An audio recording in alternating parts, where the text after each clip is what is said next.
Okay, so here we have a nice roll that I made with a sour cream cheese mixture with red onion, and in the dough there is Redwood tree needles, the soft new ones, which have a sort of citrus taste to them.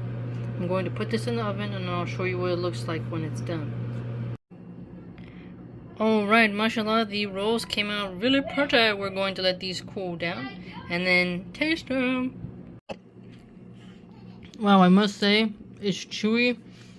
It has like a citrus onion flavor. It reminds me of like a lox and salmon bagel.